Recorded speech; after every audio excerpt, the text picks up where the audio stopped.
tous. Je vais prier. Seigneur notre Dieu, notre roi, nous te disons bonjour. Bonjour Père Céleste, bonjour Seigneur Jésus-Christ, bonjour Saint-Esprit béni. Merci de nous rassembler encore en ce lieu, ce jour. Merci Éternel pour ce dimanche 9 septembre 2018.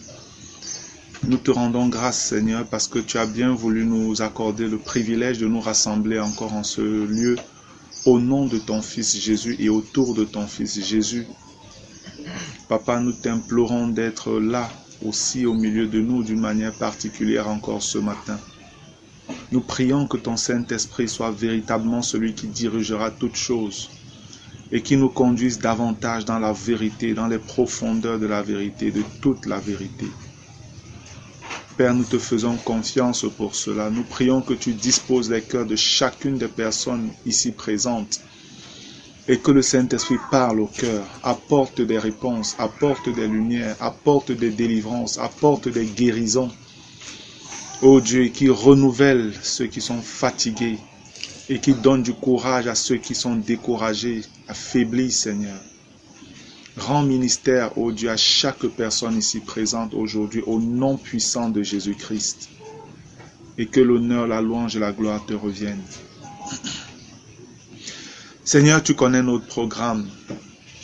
Nous sommes toujours, ô Dieu, dans cette lancée pour davantage comprendre comment marcher dans la victoire sur le péché. Et nous avons besoin de toi pour nous conduire, pour nous instruire et pour nous délivrer par la révélation de ta parole, par la révélation de l'œuvre parfaite que tu as accomplie pour notre salut au travers de ton Fils bien-aimé Jésus-Christ, qui a accepté de venir mourir, Seigneur, sur la croix, le bois maudit, comme un pauvre malfaiteur, portant la malédiction de nous tous, Seigneur, pour nous accorder la délivrance, la bénédiction et le salut. C'est en reconnaissance à l'œuvre parfaite qu'il a accomplie que nous sommes là. Et c'est en reconnaissant de cette œuvre glorieuse que nous le célébrons, nous le louons, nous l'adorons, nous le chantons, nous le magnifions, parce qu'il en est parfaitement digne, Père. C'est vrai, le monde le rejette de plus en plus. Nos cœurs sont attristés de voir combien sont en train d'aller chaque jour à la perdition. Mais au plus profond de nous, nous nous réjouissons aussi, Seigneur, parce que nous croyons que c'est les signes que notre rendez-vous avec lui dans les airs est davantage proche.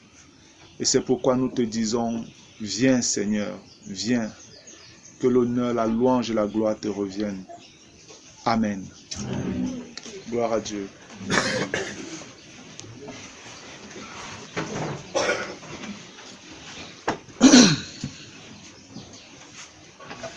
Voilà, comme je l'avais dit, après la série d'enseignements sur Romains 5, 6, 7 et 8, il était question que nous prenions un certain temps pour examiner certains points des Écritures afin davantage de comprendre mieux ce qui avait été annoncé, ce qui a été enseigné. Dimanche dernier, le Seigneur a conduit les choses autrement, selon que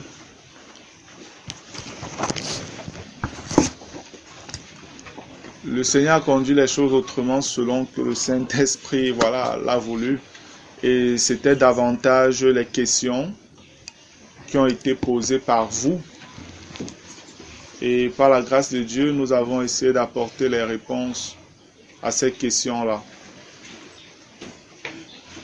Mais l'exercice que moi je voulais faire, c'était de vous poser des questions à vous. Vous qui êtes là depuis un certain temps, vous qui êtes là depuis un certain nombre d'années, en sorte de révision pour davantage me rassurer si nous avançons de la bonne manière, si les uns et les autres comprennent, si les uns et les autres prennent la peine de réviser tout ce qui est dit pour ceux qui prennent des notes, ou encore si les gens prennent la peine même de réécouter les enseignements que nous donnons. Être chrétien, c'est être à l'école de Dieu. Amen.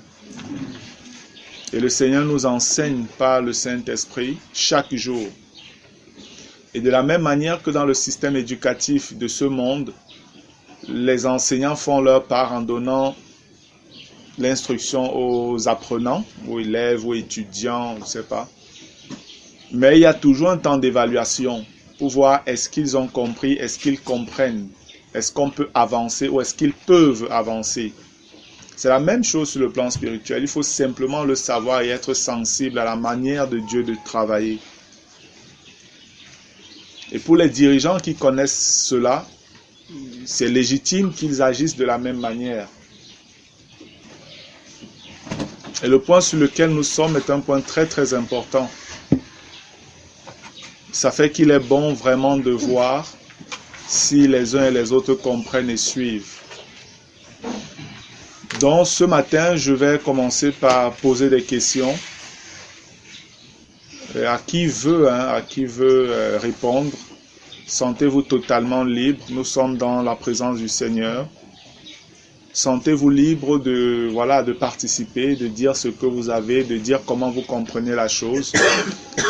Si elle est juste, on dit Amen, gloire à Dieu, et puis on avance. S'il y a des petits soucis, on corrige. Et ce qui est bien pour vous, parce que là, vous êtes dans la juste chose, dans la vérité, tout simplement. Gloire à Dieu. Toutefois, peut-être avant qu'on aille un peu plus loin, est-ce qu'il y a quelqu'un qui aurait un fardeau particulier qui est là, qui brûle dans son cœur?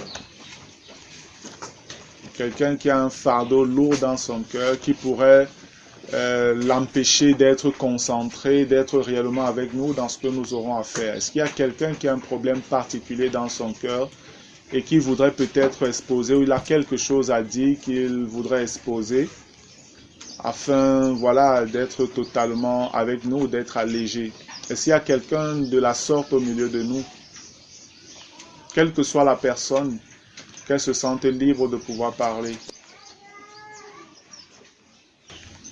Est-ce qu'il y a quelqu'un qui voudrait se décharger, qui voudrait dire quelque chose?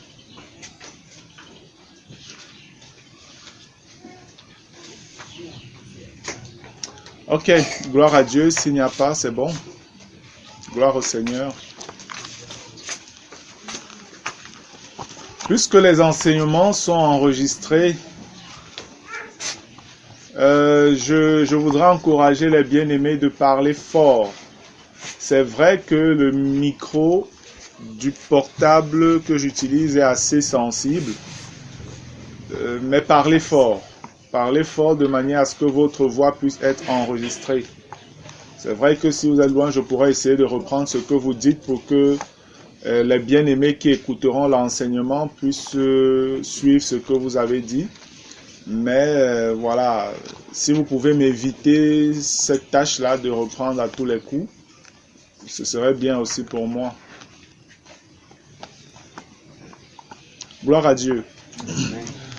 C'est bon, vous êtes prêts, on peut commencer.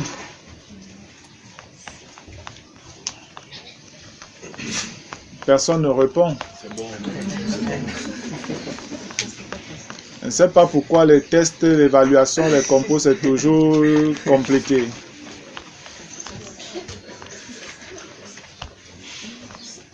La bonne nouvelle, c'est qu'ici, on n'échoue pas. À tous les coups, on corrige et on avance. À tous les coups, on corrige et on avance. Amen. Amen. Ok, je pense que nous allons devoir commencer par notre meilleur ennemi. C'est qui notre meilleur ennemi? Pardon? Ah, d'accord. Vous connaissez notre meilleur ennemi, hein? C'est donc quoi la chair? Si c'est qu'on vous demandez, c'est quoi la chair? Qu'est-ce qui voudrait répondre? Qu'est-ce qui voudrait nous donner une parole, une définition, selon qu'il comprend, selon qu'elle comprend? La chair, une définition simple qui pourrait aider les frères et sœurs à davantage comprendre. Qu'est-ce que la chair? Il n'y a pas de point, donc vraiment, ne vous inquiétez pas. Oui, Hippolyte, c'est quoi la chair? La chair, c'est une puissance de péché et de mort. C'est-à-dire la nature de péché qui habite dans notre corps et qui s'oppose toujours à la volonté de Dieu. Nous empêcher à faire la volonté de Dieu. D'accord. Nous entraîner à faire la volonté du diable. Sachant que si nous faisons la volonté du diable, nous allons mourir. C'est pour cela que cette chair-là est notre plus grand ennemi. Amen. Gloire à Dieu. Quelqu'un a quelque chose à ajouter à ce que le frère a dit? Oui, Eugénie. Je peux aussi ajouter qu'elle est la copie conforme de notre ancien moi et qu'elle nous maîtrise et sait comment nous faire tomber.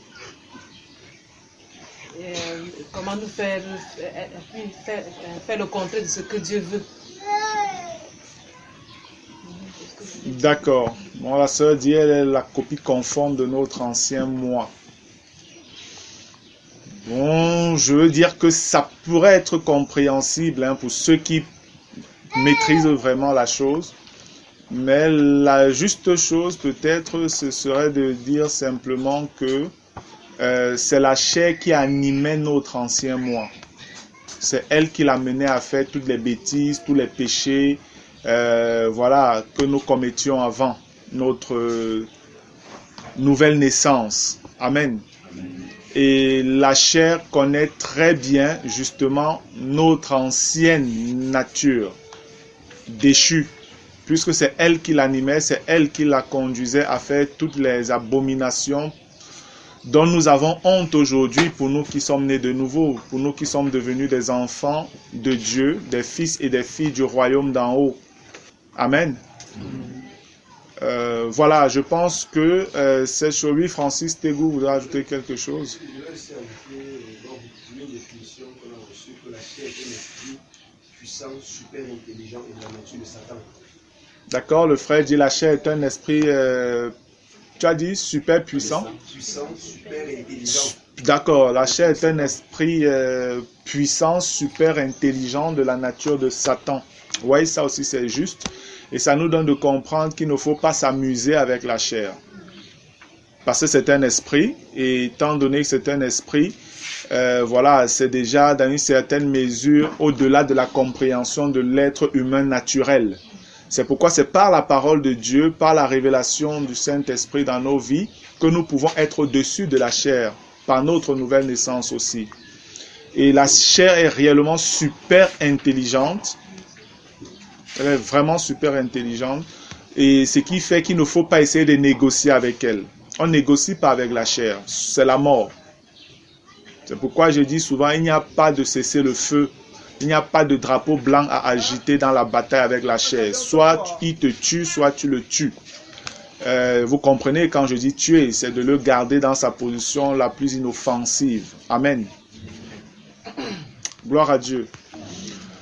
Voilà, je pense que ces définitions sont assez justes, sont conformes aux Écritures, selon ce que nous avons déjà tous vu. Et si les bien-aimés comprennent cela et méditent davantage dessus, c'est une bonne chose.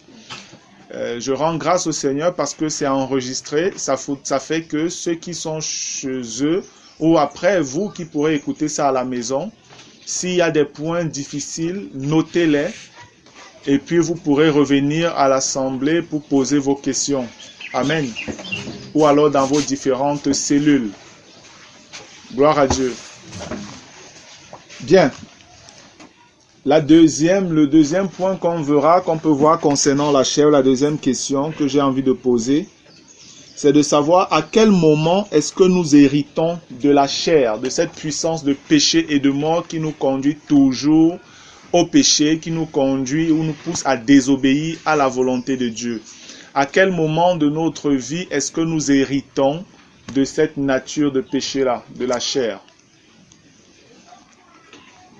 Oui, Falek. Oui, nous héritons de la nature de la chair dès notre conception, dès le sein maternel.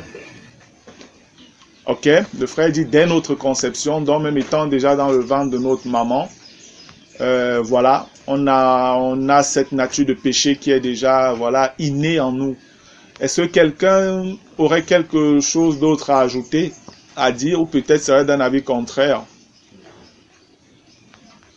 Oui, Evelyne. Je voudrais juste aller un peu plus loin derrière. Nous l'avons, avant de l'hériter dès le sein de notre mère, on l'a déjà hérité depuis la désobéissance d'Adam et Ève.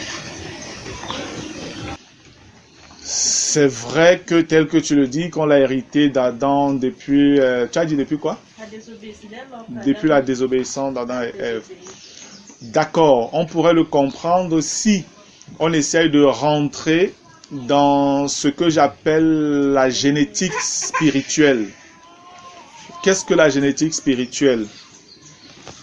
Si nous prenons notre Bible dans Hébreux au chapitre 5, Hébreux chapitre 7, chapitre 7, il est écrit à partir du verset 1. En effet, ce Melchisédek était roi de Salem, sacrificateur du Dieu très haut.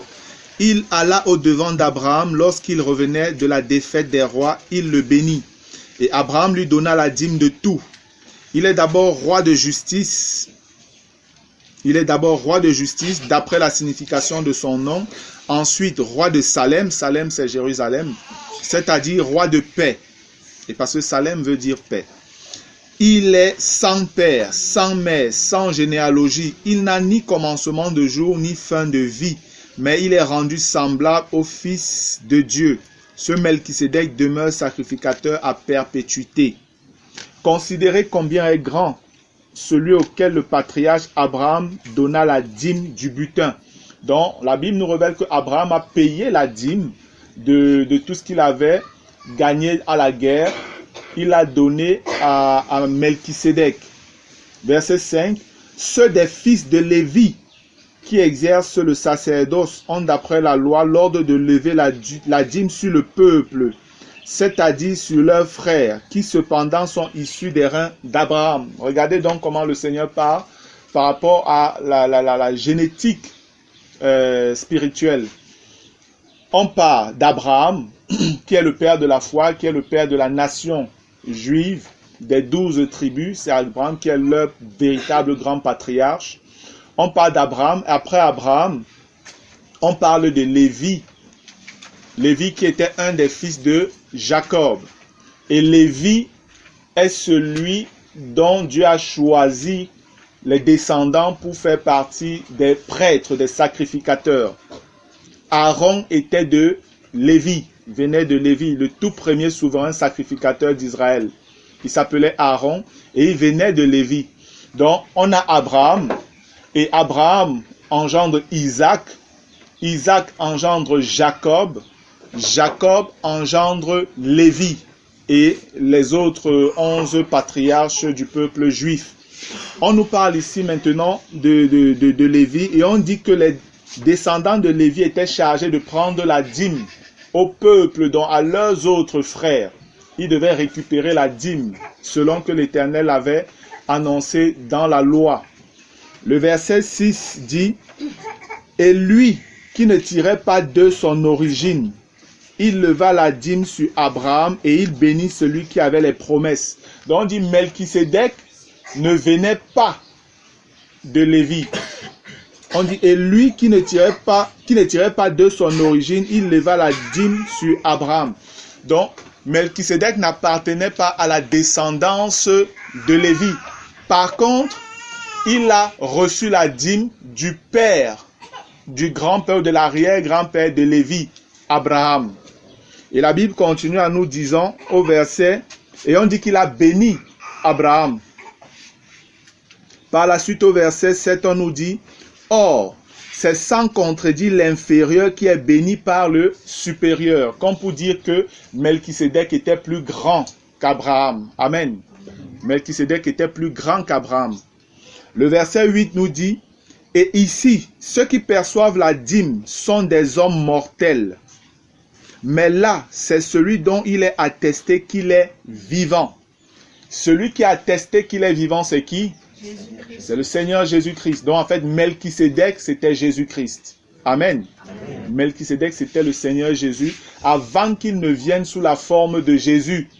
C'était lui qui avait apparu à Abraham, qui était déjà sacrificateur du Dieu très haut et qui avait reçu la dîme du Père Abraham.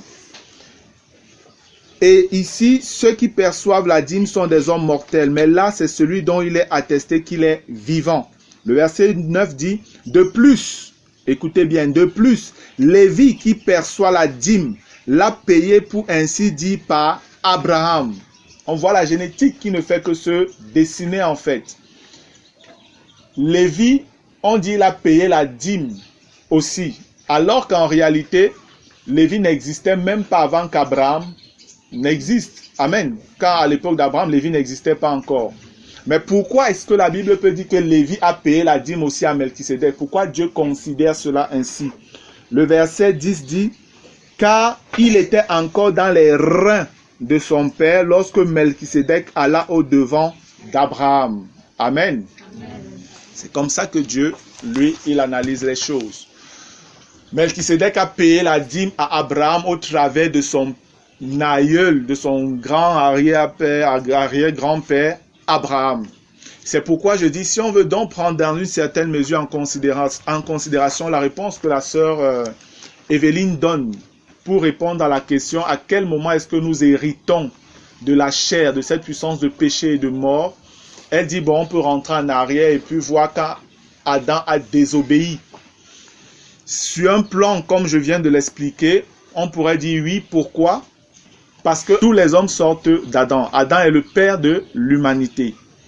Et si on s'en tient à ce développement que le Seigneur inspire à son serviteur, qui nous révèle ce qu'il nous révèle là, du fait que Lévi a payé la dîme au travers d'Abraham, alors que Lévi n'était même pas encore né, il était encore dans les reins de son père, ça voudrait dire, par ricochet, que Lévi réellement a payé la dîme, mais aussi à Melchisédek. Amen. Lévi a payé la dîme à Melchisédek. Maintenant, si c'est qu'on veut rester de manière très stricte à la question, nous les humains, toi, être humain aujourd'hui, à quel moment tu entres en contact avec la puissance du péché et de la mort? C'est la réponse de Phalèque qui serait la plus juste. Amen. C'est dès notre conception. Dès notre conception. Nous héritons cela en fait. C'est l'hérédité. Voilà, c'est l'expression même que c'est l'hérédité spirituelle. Je parle de génétique, mais c'est lié. L'hérédité et la génétique, c'est lié. C'est l'hérédité spirituelle.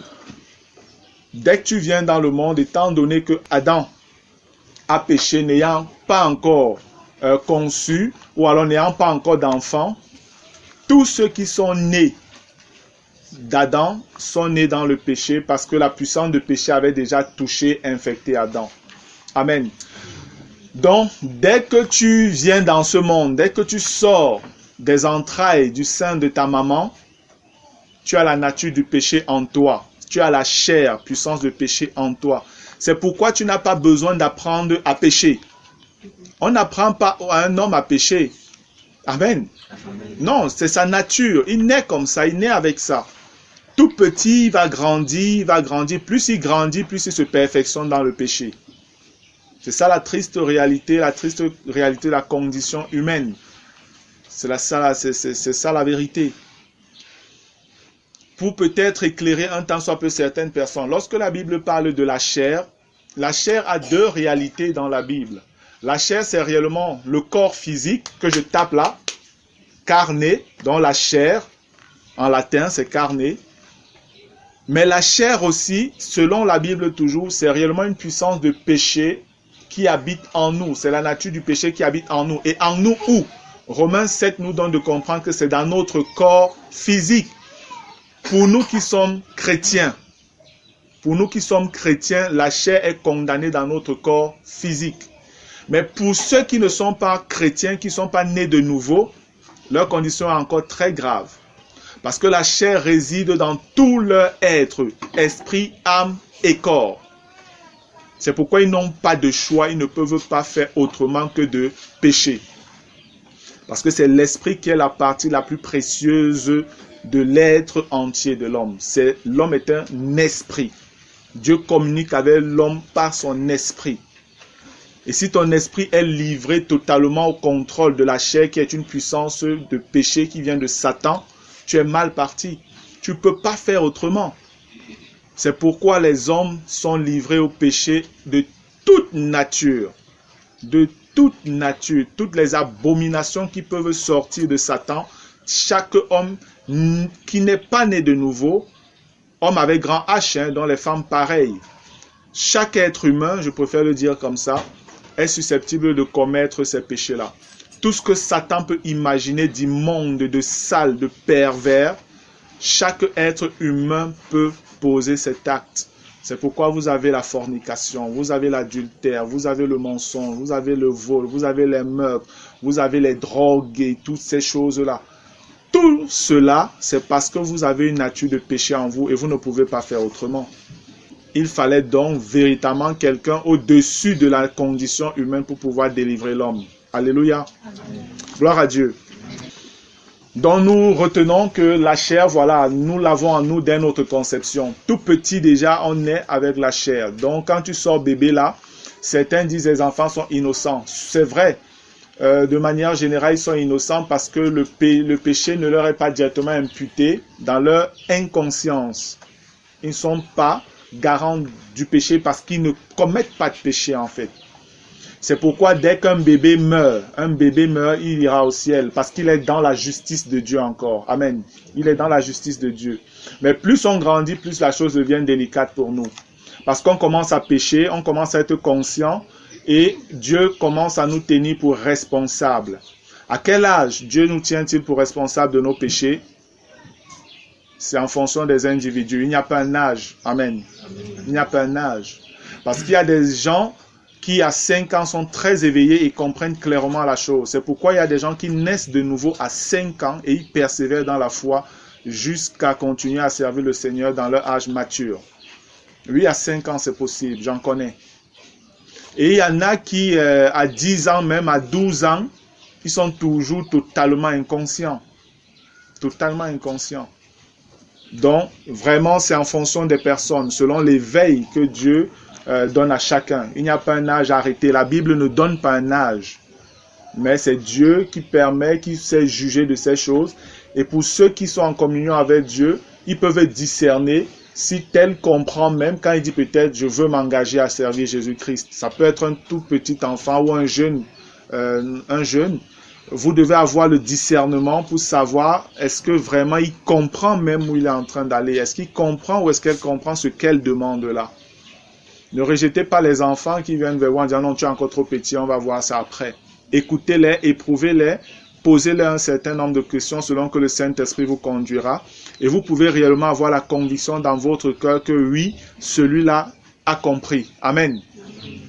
Et il y a le frère Torben, le Danois, il est Danois, c'est ça, non?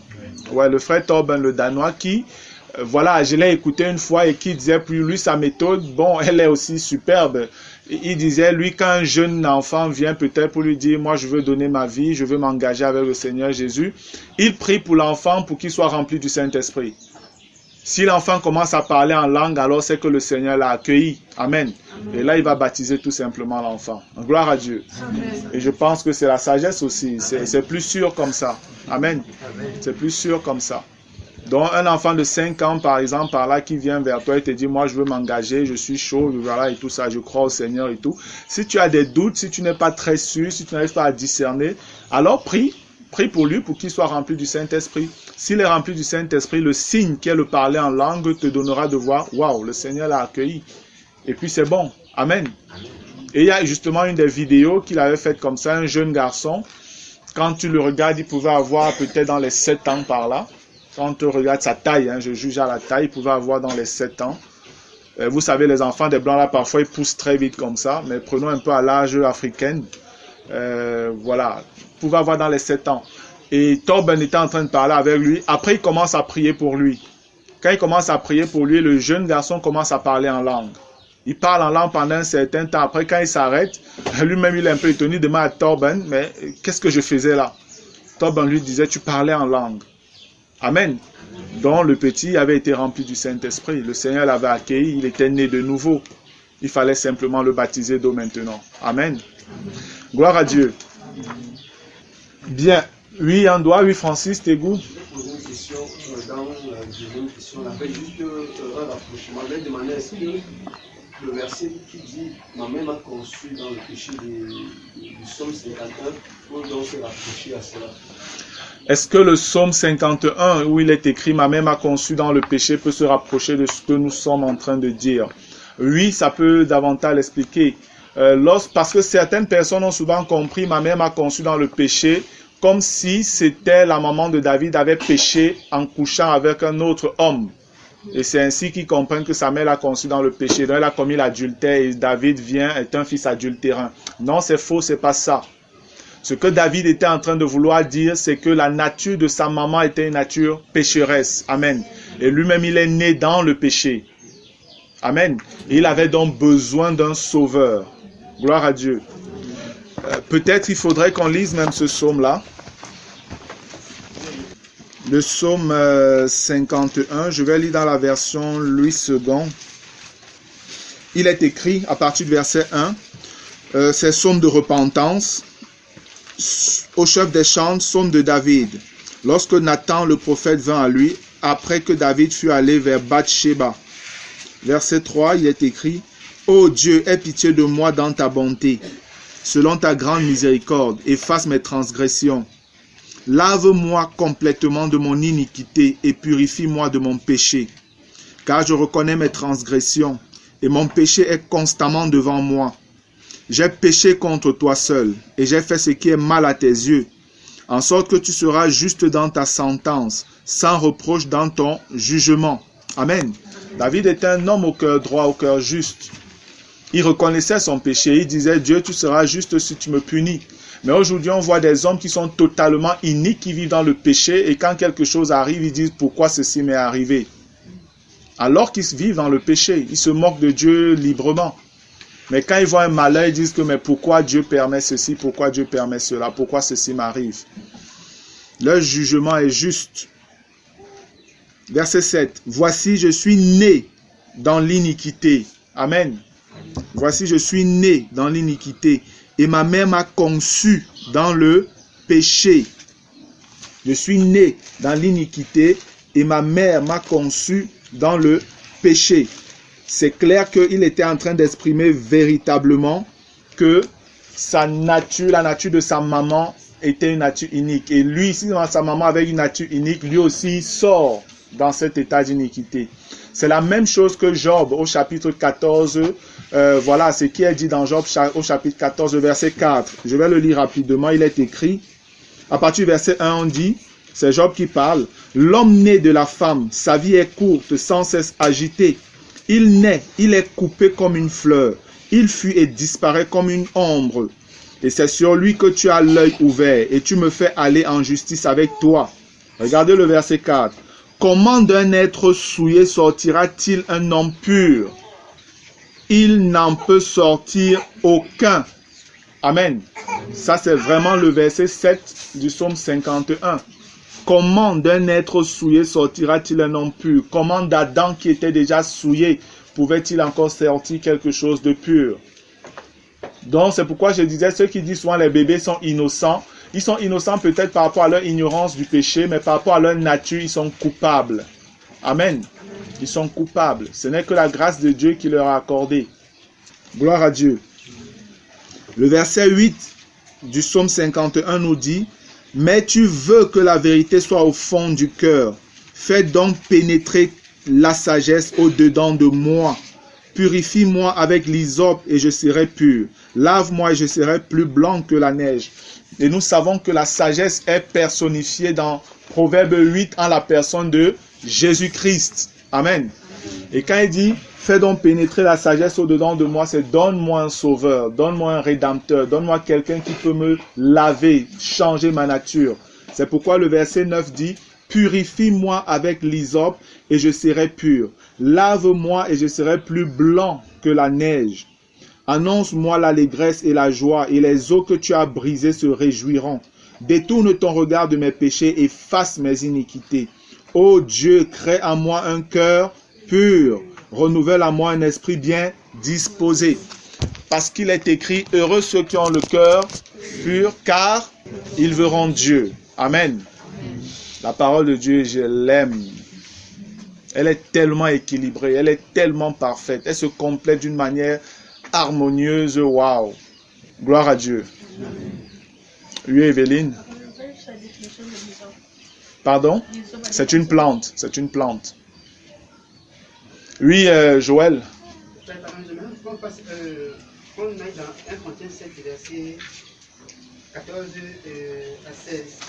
1 Corinthiens 7, 14 à 16. Vos enfants seront purs. Ce n'est pas l'objet de notre rencontre. Ça nous perdrait, on sortirait totalement de ce qu'on est en train d'examiner. On sortirait de là. Peut-être on peut revenir dessus plus tard. L'objectif ici est bien restreint. Il ne faut pas qu'on s'étale trop. Amen. L'autre question à laquelle je voulais qu'on réponde, c'était où se trouve la chair dans les hommes. Je pense qu'on a déjà répondu à cette question-là dans les développements que nous étions en train de faire. Amen. Gloire à Dieu. Bien, l'autre question donc. Qu'est-ce que l'esprit de l'homme? Selon 1 Thessaloniciens 5, 23, c'est quoi l'esprit de l'homme? Qu'est-ce que l'esprit de l'homme? Stéphanie ne me regarde pas, cherche aussi. C'est pas écrit sur ma face. Toute chose chez Dieu est quand même assez particulière. Hein? Les gens sont en train de composer avec le bord en main. Ils ont même la permission de regarder dans le bord. Ils sont encouragés à regarder dans le bord. Oui, Eugénie. Tu peux demander qu'est-ce que l'esprit de l'homme, selon 1 Thessaloniciens 5, 23. Et nous savons que dans 1 Thessaloniciens 5, 23, il a dit que tout notre être soit trouvé irrépréhensible. On a cité l'esprit, l'âme et le corps. Donc ça veut dire que notre être est composé. Donc mon être est composé de mon esprit, de mon âme et de mon corps. Non, l'esprit c'est une partie de mon être. Une partie vivante de mon être. Ok. Elle dit l'esprit c'est une partie vivante de son être. Sur la base d'un Thessaloniciens 5, 23. Est-ce que quelqu'un voudrait ajouter quelque chose d'autre? Le doigt au fond là-bas, je ne vois pas très bien qui c'est Jaurès. Hein? Oui, Jaurès. Mon esprit, c'est le lieu très saint où l'esprit de Dieu habite.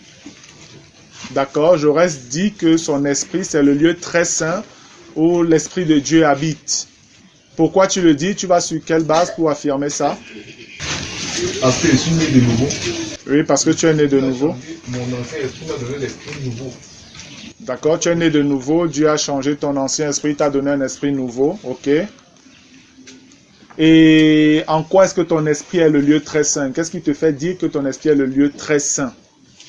Parce que mon corps est composé de 3 parties et le corps n'est pas encore totalement, le corps n'est pas encore renouvelé. Puisque la chair habite encore dans mon corps et mon âme est encore dans le processus de sanctification. Et mon esprit est déjà sanctifié totalement. D'accord. C'est vrai, peut-être je pose mal ma question. D'où vient la compréhension du fait que notre esprit est le lieu très saint de notre être? Oui, Falek. Oui, Paul nous révèle que le corps est le Saint-Esprit, le corps du chrétien est le temple du Saint-Esprit. Et dans l'ancienne alliance, qui est l'ombre des choses à venir, on a vu que le temple de Dieu avait 3 parties, le palier extérieur, le lieu saint et le lieu très saint. Et nous avons donc compris que lors de notre nouvelle naissance, le seul endroit qui est rendu parfait, dans lequel la présence de Dieu peut subsister, c'est le Saint-Esprit, c'est notre partie spirituelle, parce que le corps est encore souillé et l'âme a besoin d'être renouvelée. Donc en prenant cette comparaison du corps comme temple du Saint-Esprit et du temple de l'ancienne alliance, on comprend que le seul endroit où le Seigneur peut habiter, c'est la partie spirituelle. Et dans l'ancienne alliance, cette partie-là était appelée lieu très saint. Par mélange, donc, je peux dire par assimilation, on va donc dire que le Saint-Esprit, l'Esprit est le lieu très saint du corps humain. D'accord. C'est juste, c'est compréhensible ce que tu dis. Mais parlant simplement de la partie spirituelle, ça peut prêter un peu à confusion parce que l'âme aussi est une partie spirituelle qu'on ne voit pas. Donc c'est juste de dire l'esprit. Amen. L'esprit. Gloire à Dieu. Donc c'est juste, c'est vrai. Lorsque l'on dit que notre esprit est le lieu très saint, c'est en souvenir ou en souvenance de ce qui est dit du temple, de l'image du temple dans l'ancienne alliance.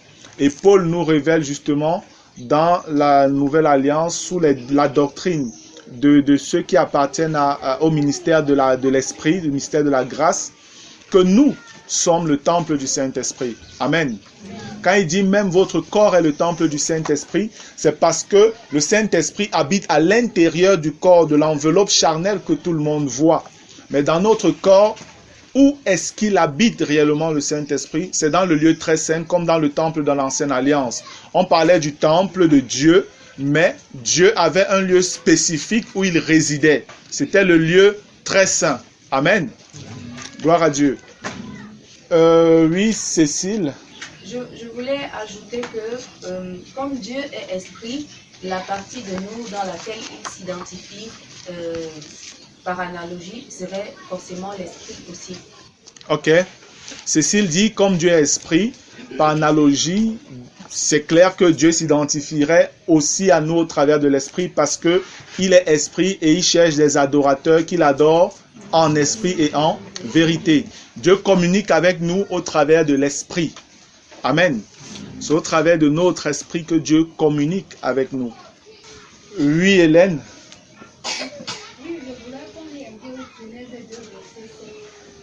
Genèse 2, verset 7. Vas-y alors vite. Genèse 2, verset 7. Dieu forma l'homme de la poussière et de la terre, il poussa dans son mari une couche de vie, et l'homme devint un être vivant.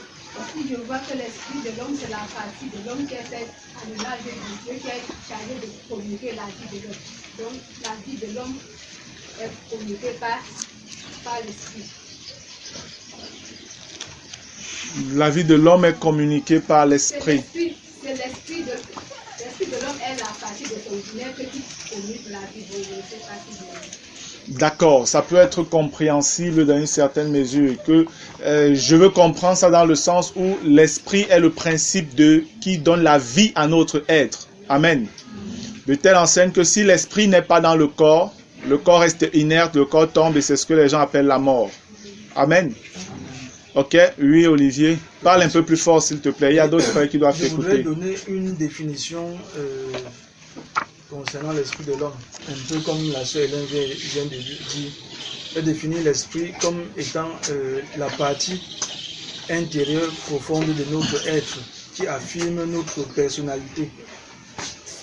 L'esprit est la partie profonde de notre être qui affirme notre personnalité. Amen. Ça aussi, c'est juste, mais maintenant, je pense qu'il faut quand même expliquer ça. Quand le frère dit l'esprit est la partie profonde de notre être qui affirme notre personnalité, c'est parce que en réalité, l'être humain est un esprit. Amen. Quand on dit c'est quoi l'esprit de l'homme, l'esprit de l'homme, c'est un peu comme une sorte de tautologie, parce que l'homme, en réalité, c'est un esprit d'abord.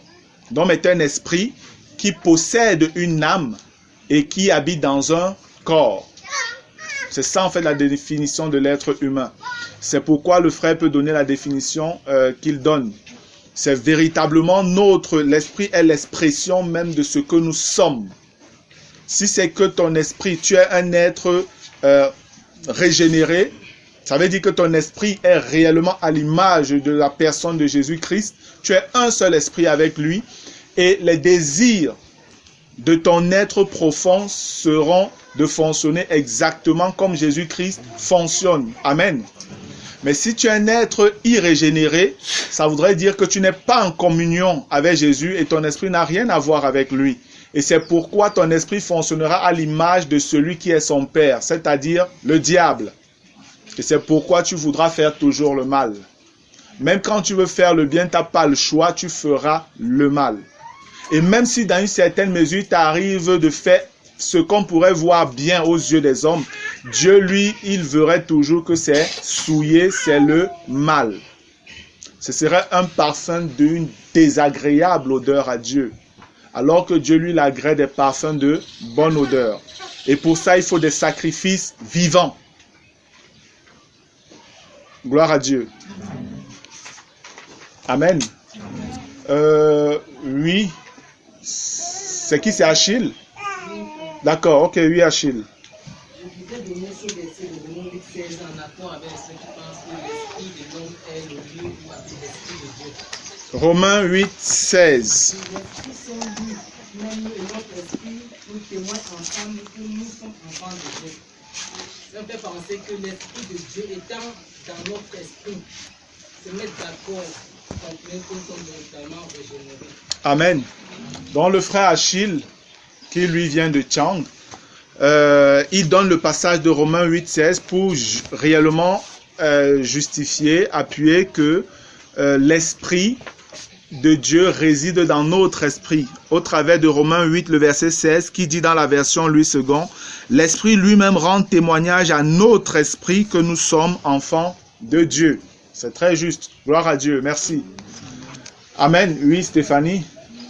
Je voudrais aussi ajouter que l'esprit peut aussi renvoyer à notre homme intérieur ou à notre entendement spirituel. La sœur dit, l'esprit peut aussi renvoyer à notre homme intérieur ou à notre entendement spirituel. Et je m'appuie sur Romains 7, versets 22 et 23. Elle dit, elle s'appuie sur Romains 7, versets 22 et 23 que je vais lire. Car je prends plaisir à la loi de Dieu selon l'homme intérieur, mais je vois dans mes membres une autre loi qui lutte contre la loi de mon entendement et qui me rend captif de la loi du péché qui est dans mes membres. En quoi est-ce qu'ici il est question de l'esprit? Parce que nullement ne parle de cela ici.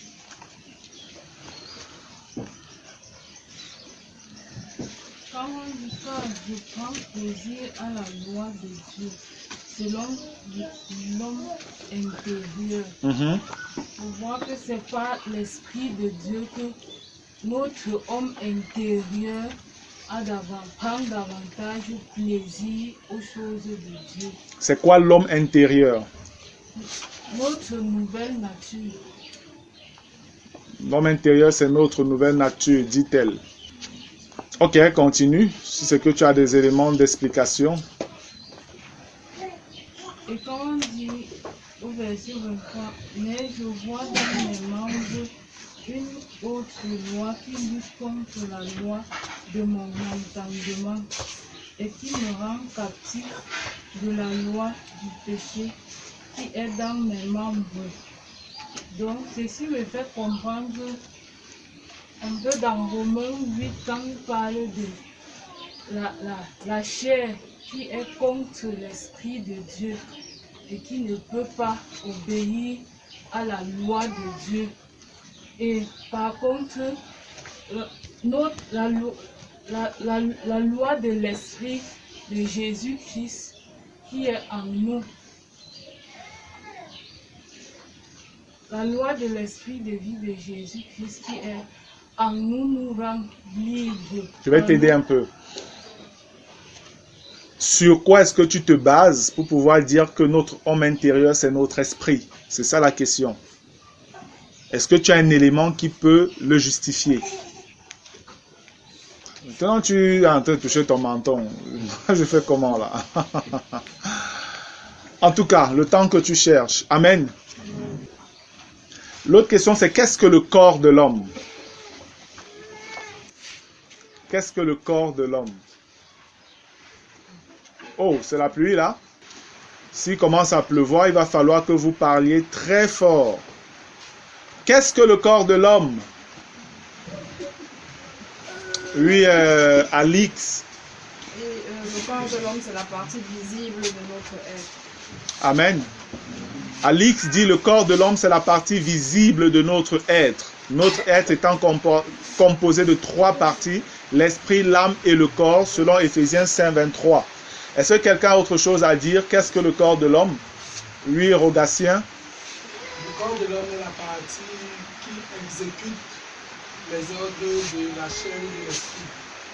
Rogatien dit le corps de l'homme est la partie de l'homme, c'est ça, la partie de l'homme, la partie de notre être. Le corps de l'homme est la partie de notre être qui exécute les ordres donnés soit par l'esprit de Dieu, soit par la chair. Ok? D'accord, ça aussi c'est juste. Oui, Hippolyte. peut dire que le corps de l'homme est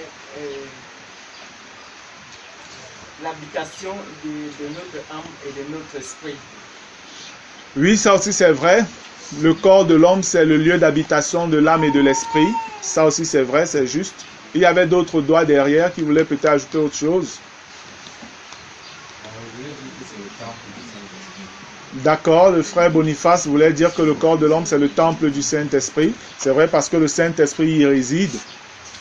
Plus spécifiquement dans notre esprit, comme on l'a déjà dit. Gloire à Dieu. Bien, l'autre question, c'est quoi l'âme? Quand on parle de l'âme, c'est quoi l'âme? C'est quoi l'âme de l'homme? L'âme.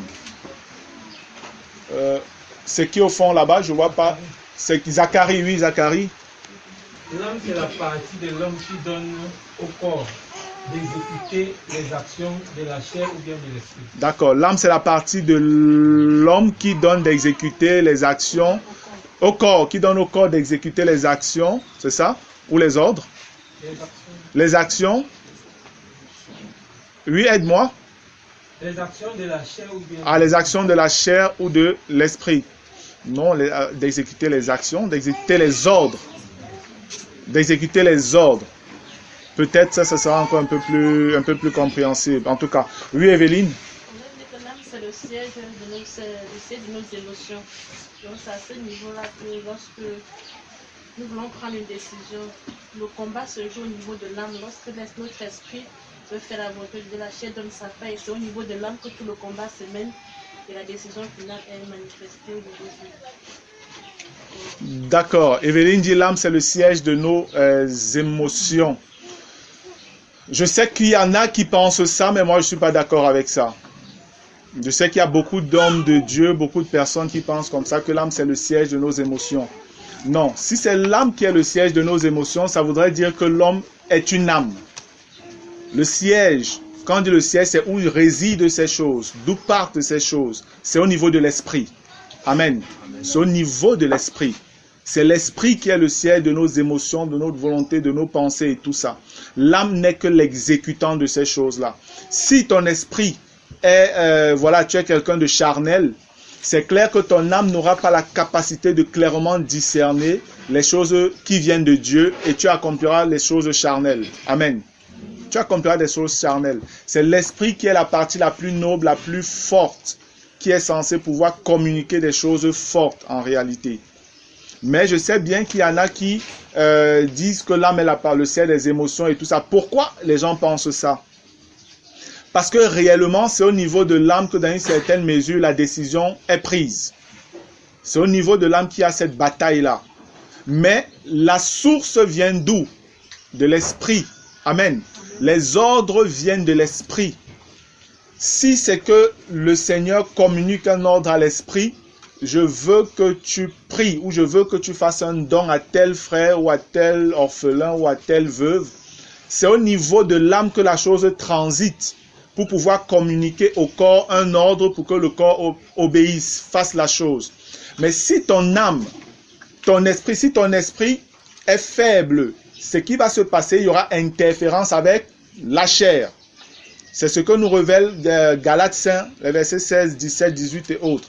Pour nous dire que la chair s'oppose à l'esprit et l'esprit s'oppose à la chair. Ils sont dans un conflit. Mais si l'esprit est fort, alors l'esprit donnera à l'âme de clairement voir que c'est moi qui commande. Ce n'est pas lui, ce n'est pas la chair. Tu obéis à ce que je dis. Amen. Et à ce moment, le chrétien spirituel comprendra que voilà, la chair vient s'opposer à la volonté de Dieu et je la mets de côté et je fais ce que Dieu veut. Amen. Il y avait un autre doigt, il y avait quelqu'un qui voulait ajouter que...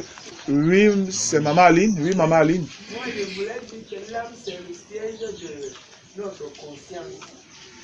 L'âme, c'est le siège de notre conscience. Non, c'est la même chose en réalité. L'âme, ce n'est pas le siège de notre conscience. Parce que notre conscience, c'est la capacité qui nous donne de voir clair, de juger des choses. Amen. Et ça, c'est dans notre esprit. C'est dans notre esprit. Lorsque l'esprit, les informations sont données par le Saint-Esprit, C'est au niveau de notre esprit que nous les recevons. C'est au niveau de l'esprit que nous les recevons.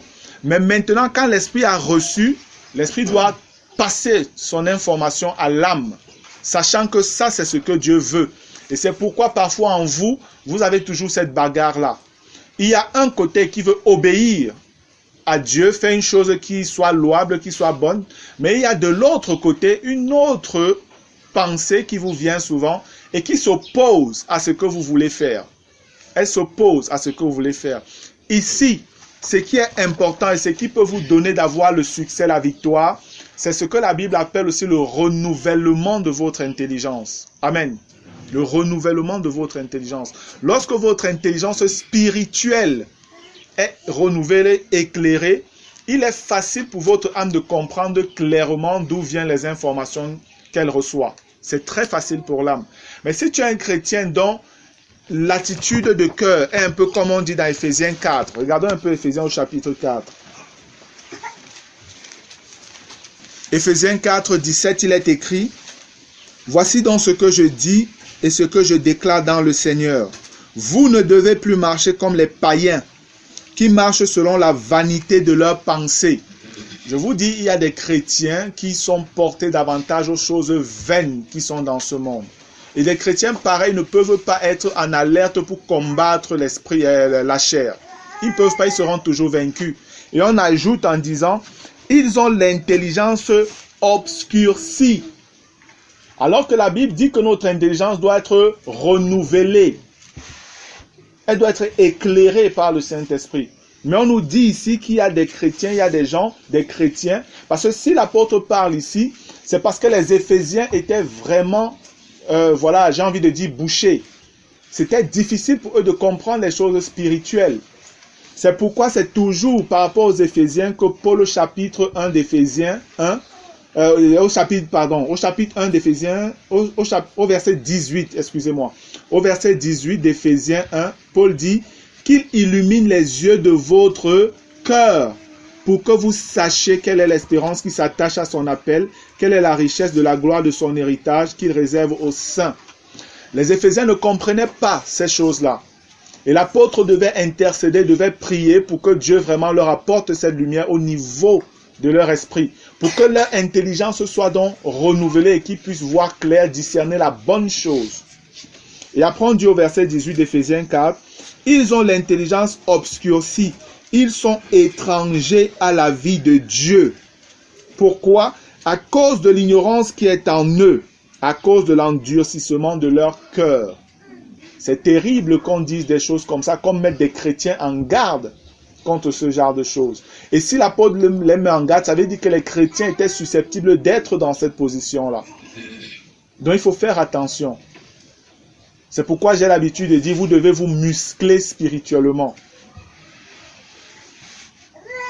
Nous devons apprendre à être fortifiés dans notre esprit. Amen. Sinon on tombe dans cet état de choses. Et si tu es dans cet état, t'inquiète pas. Ton âme va être ballottée toujours par la chair et tu feras toujours les mauvais choix dans ta marche spirituelle. Tu feras toujours les mauvais choix, ce qui est dommage pour un chrétien. D'où tu as besoin de passer véritablement, pratiquement dans la croix ou par la croix pour la discipline du Saint-Esprit, afin d'entrer dans ce processus de renouvellement, de sanctification, de purification, d'éclairage. C'est seulement comme ça que tu peux commencer à grandir dans la victoire sur le péché. Amen. Gloire à Dieu. Oui, Clovis, parle un peu fort s'il te plaît. C'est vrai que cette question de l'âme, c'est quelque chose qui m'a souvent un peu cassé la tête quand je réfléchis par rapport à ça pour avoir vraiment une définition idéale. Il y a un verset dans la Bible qui dit que l'âme est dans le sang. Et parfois, je regarde aussi dans Apocalypse, on parle des âmes des hommes. Des âmes, des l'âme. Parfois, je me pose la question à savoir si est-ce que l'âme n'est pas le siège de la sensibilité, ce qu'interface entre l'esprit et le corps. Parce que bon, si on dit que l'âme de l'homme est dans son sang, nous savons que quand quelqu'un est vidé, quand quelqu'un est vider de son sang, peut-être quand le corps aussi, déjà, je prends un peu les choses mécaniquement comme ça, pour oui. pouvoir un peu réfléchir. Quand le corps est vidé de son sang, parfois on n'a plus cette sensibilité-là. En fait, j'essaie juste de voir les choses comme ça. D'accord. Mais on dit c'est l'esprit qui vivifie le corps.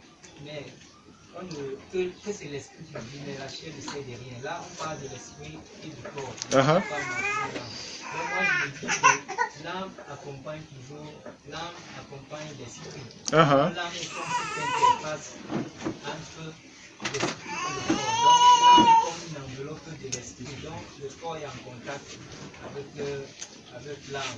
Oui. L'esprit est en contact avec l'âme. Et quand l'homme meurt, l'âme, l'esprit part avec l'âme et le corps reste. Voilà un peu la réflexion que je me fais. Bon, je ne sais pas si elle est logique, s'il y a davantage des éléments pour pouvoir. D'accord. Ok. Je dirais, je peux pas revenir sur tout ce que tu dis, mais je vais prendre les éléments que tu donnes pour pouvoir expliquer. Lorsque nous regardons dans le Lévitique, on nous fait comprendre que l'âme est dans le sang. Certaines versions disent en fait quoi? La vie est dans le sang. C'est simplement pour dire ça. Quand on dit l'âme est dans le sang, c'est pour dire la vie est dans le sang. Pourquoi est-ce que dans une certaine mesure on parle de l'âme? Tu l'as dit, lorsque l'homme meurt, en réalité, si vous allez vers un cadavre, quelqu'un qui est déjà mort depuis un certain temps, il n'y a plus de sang. Tout est séché, il n'y a plus de sang. Parce que c'est le sang qui est la transmission physique du mouvement de la vie au corps. Mais tout cela part de l'esprit. Amen. Tout cela part de l'esprit. Maintenant, lorsqu'on regarde dans Apocalypse 6, on parle justement des âmes de ceux qui sont déjà là-bas au ciel et qui attendent leur vengeance de la part du Seigneur et tout. Pourquoi on peut parler de ça? Lorsque vous regardez dans Hébreux chapitre 4, le verset 12. Regardons un peu Hébreux chapitre 4, verset 12. Hébreux 4, 12, il est écrit: car la parole de Dieu est vivante et efficace, plus tranchante qu'une épée quelconque à deux tranchants, pénétrante jusqu'à partager âme et esprit, jointure et moelle, et elle juge les sentiments et les pensées du cœur. On nous parle de la parole de Dieu ici et on nous dit ce que la parole de Dieu est capable de faire. Elle juge les pensées et les sentiments du cœur. C'est par la parole de Dieu qu'on peut réellement juger les motivations de quelqu'un dans les actes qu'il pose, pour ceux qui ont du discernement spirituel. Amen. Et ici, on nous fait comprendre en fait que l'âme et l'esprit sont totalement, comment je vais dire ça? J'ai envie de dire mélangés, sont totalement liés. L'âme et l'esprit sont totalement liés, qu'on ne peut pas les séparer en fait. Donc à la Bible, vous allez voir dans certains passages, on vous dit peut-être, quand on parle de Noé, on dit dans lequel il fut sauvé 8 âmes. Dans certaines versions, on parle de 8 âmes. C'est pourquoi? C'est simplement parce que réellement, l'âme et l'esprit sont parfaitement liés. Et sur le plan spirituel, pour ceux véritablement qui sont nés de nouveau, la chose est telle que la volonté de l'esprit devient la volonté de l'âme. Amen.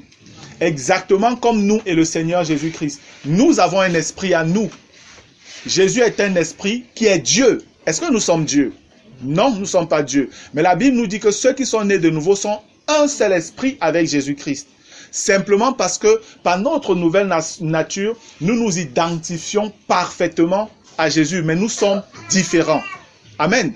Parce que nous sommes des créatures. Lui, il est le créateur. C'est la même chose entre l'âme et l'esprit.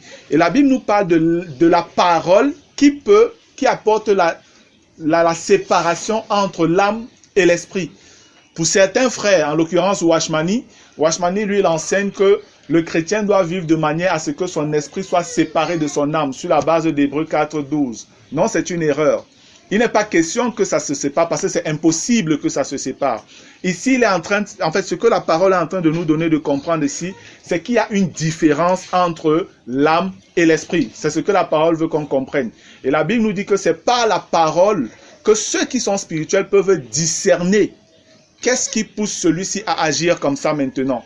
Lorsque quelqu'un qui est né de nouveau pose un acte charnel, quelqu'un qui est spirituel peut comprendre ce qui s'est passé. Amen. Ça veut dire que dans son esprit n'est pas assez fort encore. Il y a des choses qu'il ne comprend pas encore, des choses qui ne sont pas claires dans son esprit. Et n'ayant pas dans cette lumière, son âme est encore dans les ténèbres. Et c'est la chair qui a le dessus à ce niveau-là. C'est où je suis d'accord avec toi quand tu dis que l'âme est un peu l'interface entre l'esprit et le corps. C'est exactement ça. C'est pourquoi je vous dis, moi je dis, l'âme est comme le miroir de notre être, l'âme est le miroir spirituel de l'être qui nous anime quand nous posons un acte. Amen. J'explique. Pour moi, l'âme est la partie neutre de notre être en réalité. C'est la partie neutre. Je l'explique souvent en parlant d'un maître de maison qui a un majordome et qui a des serviteurs. L'âme est le majordome. Le maître de maison, c'est l'esprit. Les serviteurs, c'est le corps. Ça voudrait dire que c'est le maître de maison qui donne les ordres. Mais les autres serviteurs, là, ils ne peuvent pas parler, ils ne parlent pas directement au maître de maison. Non. Eux, quand ils ont un souci et tout, ils s'adressent au majordome. Ils posent tous les problèmes au majordome. Et le majordome, c'est lui qui est habilité à aller vers le maître pour dire, voici ce dont on a besoin pour pouvoir faire ce que tu veux. Amen. Et quand la chose est, l'esprit communique au majordome, ou le maître de maison qui est l'esprit communique au majordome, voilà ce que vous devez donc faire. Et le majordome à son tour doit communiquer au corps. Maintenant faites comme ça, voilà les ordres qui ont été donnés. Pour un chrétien spirituel, c'est comme ça que la chose se passe. Mais la chair est toujours là aussi, même chez les chrétiens spirituels. Mais l'avantage, c'est que le chrétien spirituel a compris et agit sans problème. Amen. Le chrétien qui est charnel, lui, quand il va recevoir les ordres de l'esprit, au niveau de l'âme qui est censée communiquer cet ordre au corps, il y aura maintenant une brouille. Va prier. Voilà peut-être ce que l'esprit te met dans le cœur. C'est un fardeau, c'est ce que tu as. Tu dois aller prier. Mais pendant que tu as envie d'aller prier, tu reçois un message au WhatsApp là, ping. Ah, tu dis, je regarde d'abord le dernier message aussi avant de partir prier. Quand tu finis de lire, avant que tu aies terminé, ping, ping, ping, 3 autres messages arrivent. Tu dis, il faut que je regarde, ça peut être important. Tu regardes. Après, quand tu veux partir encore, ping, ping, ping, ping, ping, tu dis non, ça peut être un frère qui a des problèmes, il faut que je regarde rapidement, il peut lui venir en aide. Regarde parce que ça peut être un frère qui a des problèmes. Tu regardes, c'est toujours pas un frère. Quand tu veux partir, ping, on ne sait jamais, ça peut vraiment être un frère cette fois-ci. Tu passes le temps à regarder. Afin, tu te rends compte que tu viens de perdre 1 heure, 2 heures, 3 heures de temps. Tu n'as pas obéi au Seigneur. Amen. Tu n'as pas obéi. Si tu es spirituel, tu comprendras que Dieu, s'il t'a donné un ordre, quel que soit ce qui se produit après, ce n'est pas ton affaire, tu obéis à Dieu. Amen. Tu obéis à Dieu. Et c'est ce que Jésus lui faisait. On vient dire à Jésus, ton ami, celui-là que tu aimes, Lazare, il est malade. La Bible nous dit que Jésus a encore fait 2 jours à passer, à monter, à descendre et tout ça. Mais il ne montait pas et descendait pas en vadrouille dans des choses inutiles. Il faisait ce que son Père voulait qu'il fasse en ce temps-là. Amen. Si c'était nous, ayant la puissance de Jésus là, on aurait d'abord rapidement laissé ce qu'on avait à faire et on courrait pour aller ressusciter rapidement Lazare. Ou alors non, à le soigner. On serait allé prier pour qu'il guérisse. Et en fait, on n'aurait pas accompli la volonté de Dieu. Parce qu'il fallait que Jésus soit révélé comme la résurrection et la vie. Et pour ça, il fallait bien que quelqu'un meure. Amen. Il fallait que Lazare meure. Le Seigneur était dans le temps. Il était dans le temps. Il ne se laissait pas aller aux besoins des hommes. Non. Un serviteur de Dieu n'agit pas selon les besoins des hommes. Il n'agit pas selon les besoins qui se posent devant lui. Il agit selon les directives du Saint-Esprit. Amen. C'est pourquoi, lorsque Jésus s'est levé le matin, la marque, il va à la montagne, il commence à prier. On le cherche. Après, on le retrouve quand il descend de la montagne après avoir prié. Mais Seigneur, tu étais où? On te cherche depuis et tout ça. Le Seigneur dit, allons ailleurs, parce que c'est pour ça que je suis sorti. Il y avait encore des gens là qui avaient des besoins et tout ça, des gens de cette localité, mais lui dit, allons ailleurs. Allons ailleurs. Dans Jean au chapitre 5, Le Seigneur arrive à cette piscine de Bethsaïda. Il y a plein de malades. Toutes sortes de maladies étaient là présents. Mais lui, il arrive, il se dirige vers une seule personne qui est malade. Veux-tu être guéri, Seigneur, machin, quand l'ange, machin, veux-tu être guéri? Ok, oui, Seigneur, prends ton matelas et va chez toi. Le Seigneur se lève, après, le monsieur se lève, il part, le Seigneur prend sa route, il part. Alors qu'il y avait plein d'autres malades qui étaient là. Mais le Seigneur ne les a pas guéris, parce qu'il obéissait à son Père. Amen. C'est en fait ça la difficulté. Pour être spirituel, c'est savoir obéir à Dieu en toutes choses. C'est ça qui fait la différence. Mais parfois, nous courons devant les besoins que nous voyons devant nous. Et c'est ça qui est un danger. Amen. Donc, quand on dit l'âme, c'est simplement parce que l'âme est unie vraiment à l'esprit. La chose, lorsque nous posons un acte spirituel, pour quelqu'un qui a compris, lorsqu'on dit waouh, gloire, en fait, si Martial pose un acte spirituel, vous avez déjà entendu, on va dire waouh, gloire à Martial, vraiment il est trop fort. Non. Gloire à qui? Gloire à Dieu, gloire à Jésus. Amen. C'est en fait ça. L'âme unie, c'est Martial qui pose un acte, mais c'est le Seigneur qui est glorifié, parce que Martial n'est qu'un instrument. C'est en fait ça. L'âme est un instrument de l'esprit. Amen. L'âme est un instrument de l'esprit. Donc, la confusion peut véritablement venir quand on n'a pas encore compris. Mais je dis, c'est au niveau de l'âme, réellement, que la bagarre parfois se joue. Parce que si c'était sur le plan spirituel, la chair ne pouvait pas tenir. La chair ne peut pas tenir. C'est pourquoi lorsqu'on va revêtir notre corps de gloire, entrer dans une perfection absolue, esprit, âme et corps, le combat est fini. Amen. Amen. Le combat est fini parce qu'il n'y aura plus d'intérêt. La chair ne peut pas. La chair ne peut pas, elle ne pourra plus rien faire. Gloire à Dieu. Amen.